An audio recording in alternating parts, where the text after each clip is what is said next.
nous commençons ce soir ce parcours de préparation à l'effusion de l'Esprit Saint.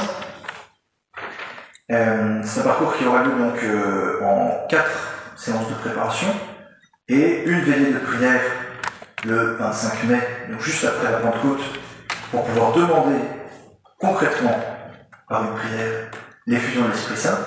Et enfin, nous terminerons par une sorte de veillée de prière d'envoi en mission, puisque s'il y a bien une raison pour laquelle l'Esprit Saint vient, c'est pour nous envoyer auprès des autres, annoncer la bonne nouvelle. Alors ce parcours, si on se contente uniquement des petits enseignements que je vais donner au cours des 4 séances de préparation, ça ne va pas être suffisant. Il y a une nécessité de s'engager personnellement dans ce parcours, par notamment une vie de prière quotidienne, principalement la prière d'oraison. Alors il s'agit de prendre si c'est pas déjà le cas, il y en a sans doute pour qui c'est déjà le cas, mais de prendre un temps quotidien de prière, de rencontre dans un cœur à cœur avec le Seigneur. Un petit temps d'oraison, ça peut être 10 minutes, ça peut être 15 minutes, ça peut être 20 minutes, en fonction de son emploi du temps, en fonction des capacités qu'on a dans la journée. Même si évidemment il y a une phrase de saint François de Sales que j'aime beaucoup répéter, qui dit que dans une vie normale de chrétien classique, il faut faire une demi-heure d'oraison par jour. Mais que si on a une vie particulièrement remplie, il faut faire 1 heure. Voilà. Et c'est ça François de Sales. Donc ça c'est une première chose, prière quotidienne. Et puis, une fois par semaine, une fois ou 2 par semaine, de prendre un temps pour méditer plus particulièrement la parole de Dieu. Ce qu'on appelle la lectio divina, c'est-à-dire une lecture non pas juste simplement rapide d'un texte de la parole, mais une lecture priante, où on prend le temps de s'arrêter sur les versets qui nous parlent, sur les mots qui nous touchent, sur que cette parole de Dieu ne soit pas juste ce qu'on écoute d'une oreille parfois un peu distraite à la messe, mais ce qui descend de l'intelligence au cœur, jusque dans les entrailles, c'est-à-dire que c'est vraiment à ce niveau-ci que ça doit se ressentir. Sinon après on turbine de l'intelligence et ça reste au niveau intellectuel, mais vraiment au niveau des entrailles. Voilà, donc oraison quotidienne et lectio divina. Pour vous aider dans ce parcours de préparation, un outil absolument essentiel, un petit livret de préparation, donc vous trouvez le lien sur la vidéo YouTube juste en dessous pour pouvoir le télécharger.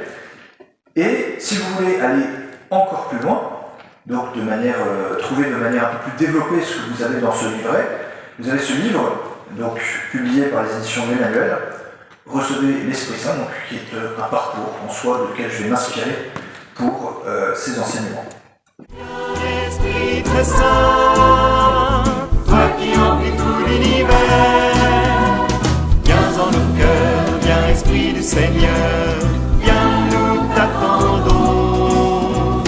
Viens Esprit très saint, toi qui emplis tout l'univers, viens, révèle-nous les joies du royaume qui vient.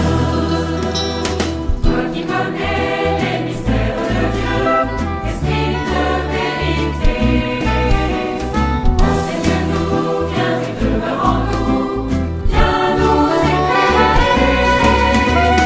Viens Esprit très saint, toi qui emplis tout l'univers, viens en nos cœurs, viens Esprit du Seigneur, viens nous t'attendons. Viens Esprit très saint, toi qui emplis tout l'univers, viens, révèle-nous les joies du royaume qui vient. Pour commencer, rapidement une petite introduction. Quand je demande à l'Esprit Saint, viens Esprit Saint aujourd'hui.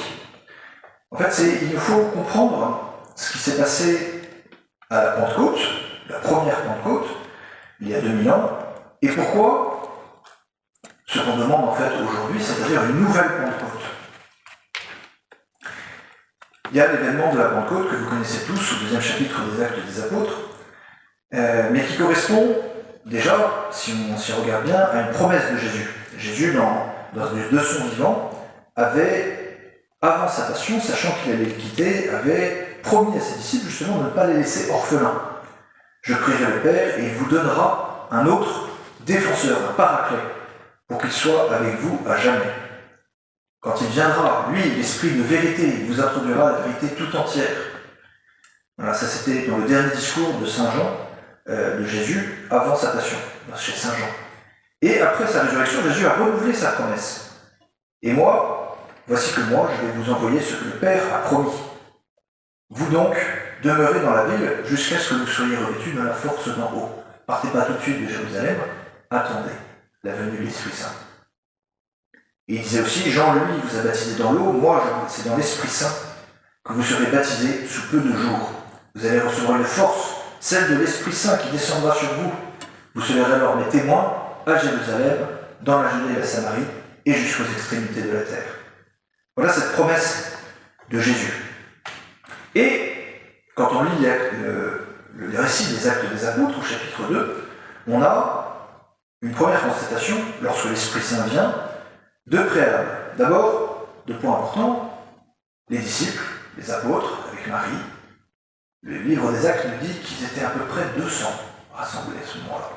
Si on regarde juste le passage juste avant. Donc c'est pas juste les 12. Il y a beaucoup de disciples qui sont présents, et il y a Marie au milieu d'eux. Donc ça, premier point, Marie est présente.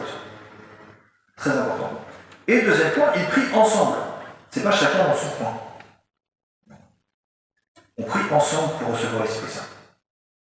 L'événement en tant que tel, on connaît le récit, grand bruit, la maison tout entière tremble, et l'Esprit comme des langues de feu qui se divisent sur chacun des apôtres.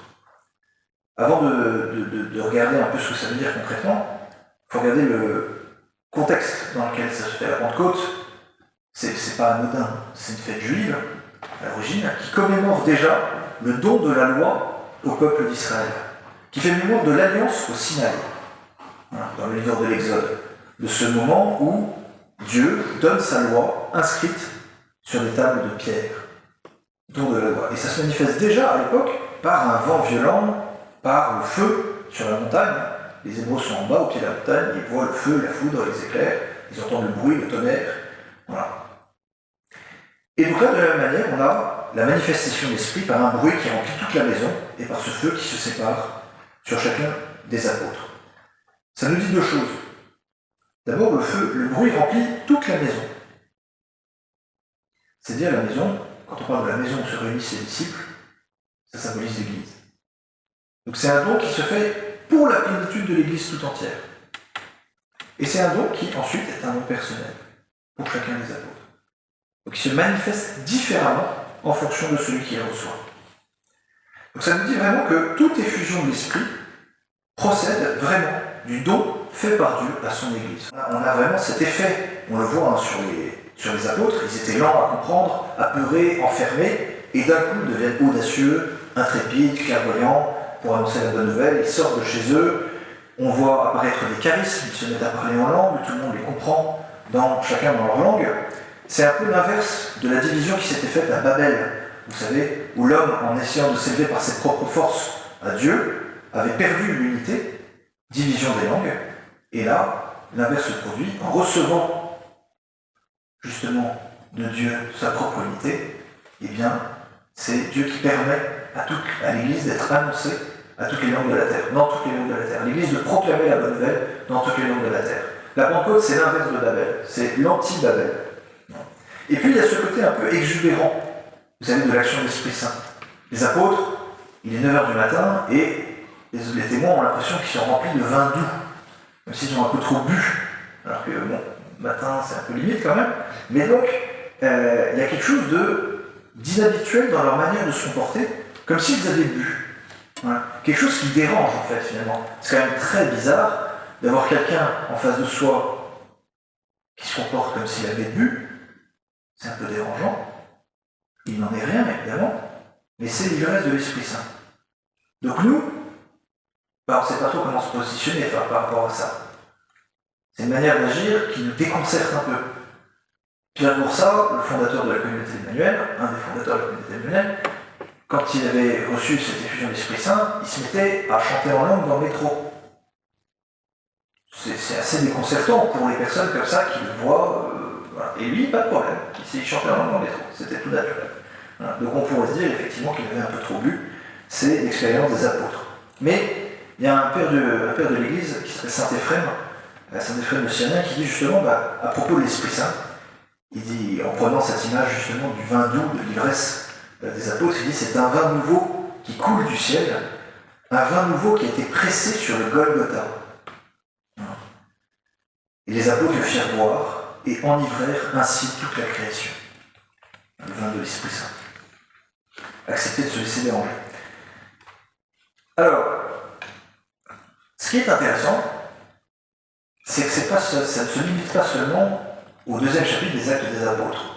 On a toujours l'impression, quand on parle de la Pentecôte, que c'est cette première Pentecôte, ce deuxième chapitre des Actes des Apôtres, et puis c'est tout. Mais justement, ça ne se limite absolument pas à ce second chapitre. L'Esprit Saint, en réalité, est présent à travers tout le livre des Actes des Apôtres. Et même, on le voit apparaître de manière assez similaire qu'au premier jour, à la première fête de la Pentecôte. Chapitre 4.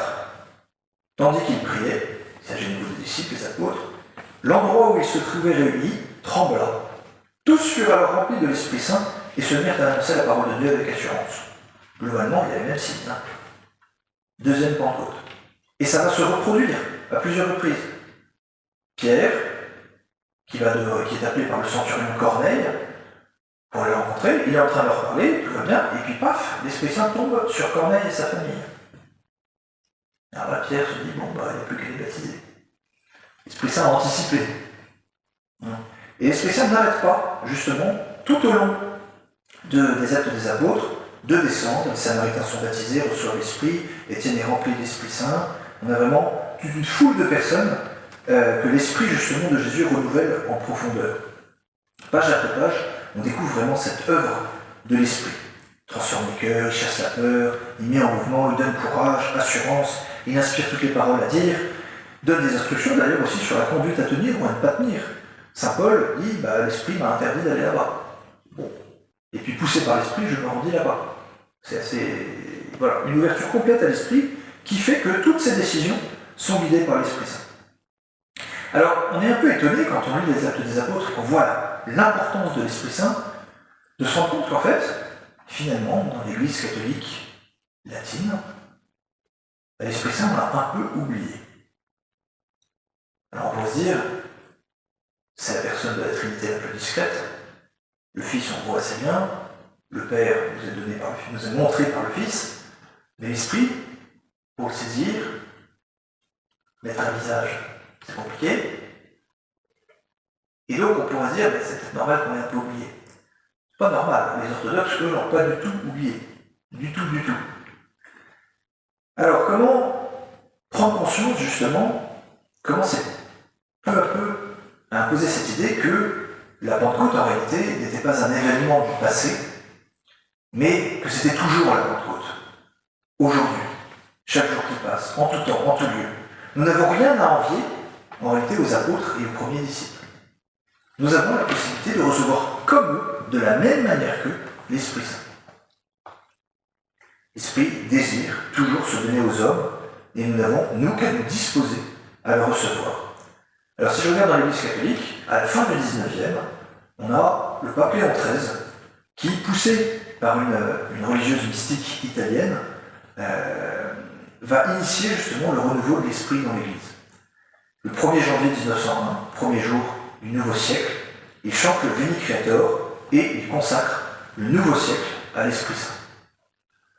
On ne peut pas dire que dans les années qui vont suivre, ça va produire énormément de fruits dans l'Église catholique. Néanmoins, le même jour, 1er janvier 1901, aux États-Unis, dans le Kansas même, c'est chez un pasteur méthodiste et quelques-uns des étudiants qu'il avait réunis que va se produire la première effusion de l'Esprit Saint documentée. Le même jour, où Léon XIII chante le Veni Creator, aux États-Unis, effusion de l'Esprit Saint sur un groupe de jeunes protestants méthodistes. C'est le début de l'Église pentecôtiste, renouvelée par le don de l'Esprit Saint. Chez nous, il faudra attendre Jean 23, puis Paul VI, pour que cette nouvelle Pentecôte soit de nouveau explicitement demandée dans l'Église catholique. Je vais vous citer Paul VI dans une lettre qu'il écrit en 1975. La Pentecôte n'a jamais cessé d'être actuelle tout au long de l'histoire de l'Église. Mais si grands sont les besoins et les périls de ce siècle, si vastes les horizons d'une humanité portée à la coexistence mondiale et impuissante à la réaliser, qu'il n'y a de salut que dans une nouvelle effusion du don de Dieu. Il n'y a de salut que dans une nouvelle effusion du Dieu. Que vienne donc l'Esprit créateur pour renouveler la face de la terre. 1975, Paul VI.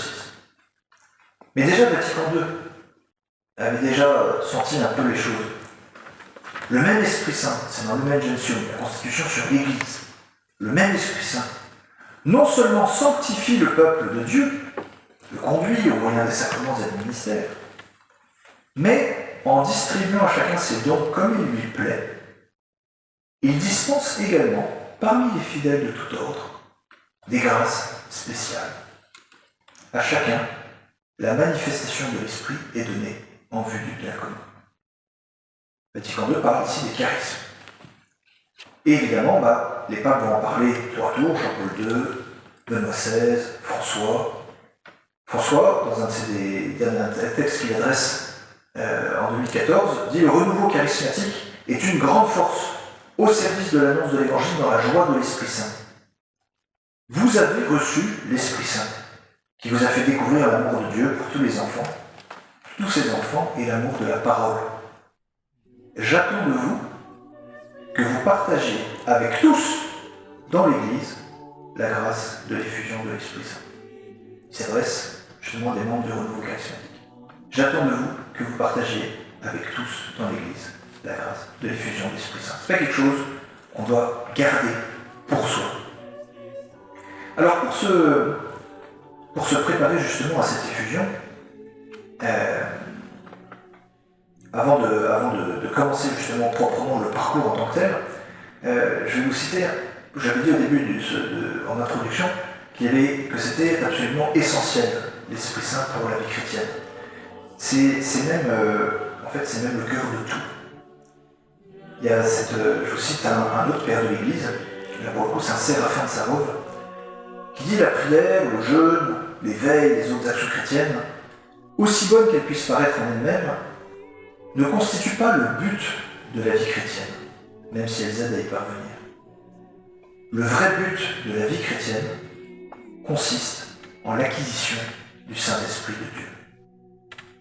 Le vrai but de la vie chrétienne consiste en l'acquisition du Saint-Esprit de Dieu. Quant à la prière, au jeûne, aux veilles, à l'aumône et à toute bonne action faite au nom du Christ, ce ne sont que des moyens pour l'acquisition de l'Esprit. Donc c'est pas accessoire. C'est pas quelque chose dont on peut choisir ça en option dans sa vie chrétienne. L'acquisition de l'Esprit Saint, elle est au centre.